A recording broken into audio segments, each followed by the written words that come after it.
반갑습니다. 정의당 국회의원 강은미입니다.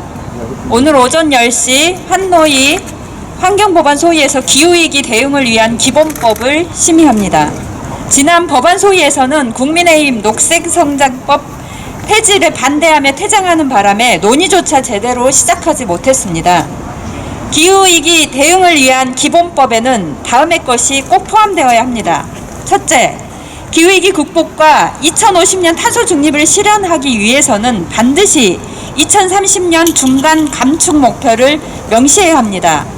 둘째, 기후위기 대응에 따른 산업위기와 일자리 위기를 극복하기 위해 이해 당사자의 참여가 보장되는 정의로운 전환 기본계획 수립을 보장해야 합니다.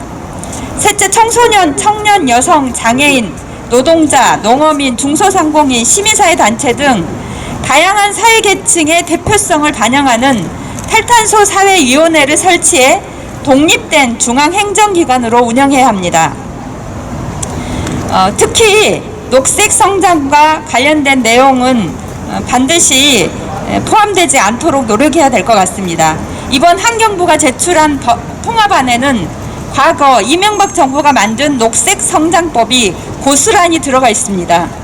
녹색성장법은 기후위기 대응이 아닌 환경과 경제의 조화로운 발전을 목적으로 제정된 법입니다. 국민의힘은 녹색성장은 죄가 없다.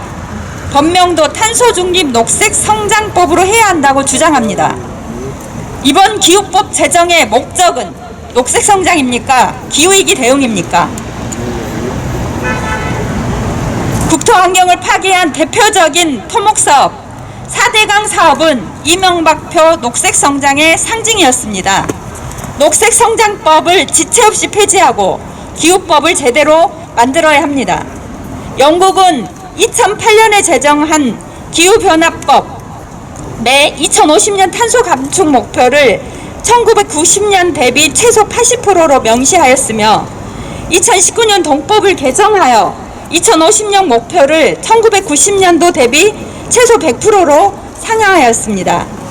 유럽의회는 2030년까지 EU 순 배출량을 90년 기준 55%까지 감축하고 2050년까지 순 배출량을 제로로 만들겠다는 내용을 담은 기후법을 승인했습니다.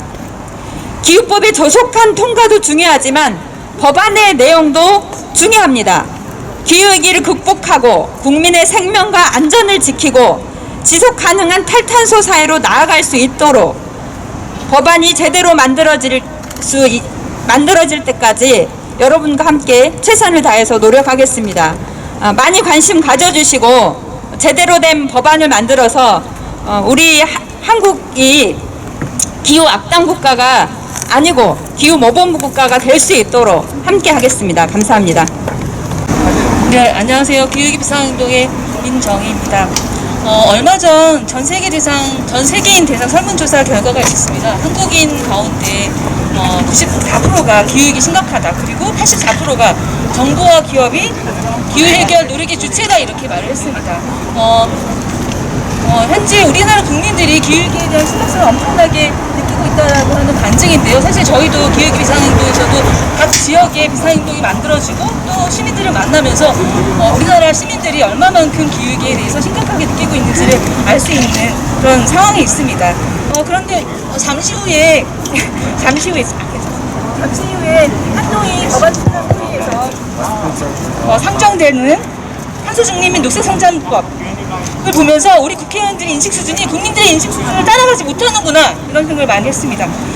기후위기 비상행동에서는 올 연초부터 국회가 기후위기 대응을 위한 법안을 마련하는 데 있어서 저희가 원칙이 될 만한 7가지 원칙을 각 정당이 제안을 했습니다. 그 가운데에는 1.5도 목표에 부합하는 감축 목표 제시, 기후정의, 정의로운 전환, 경제성장 중심주의 배경, 불확실한 기술수단 배경, 인권에 기반한 접근 등입니다.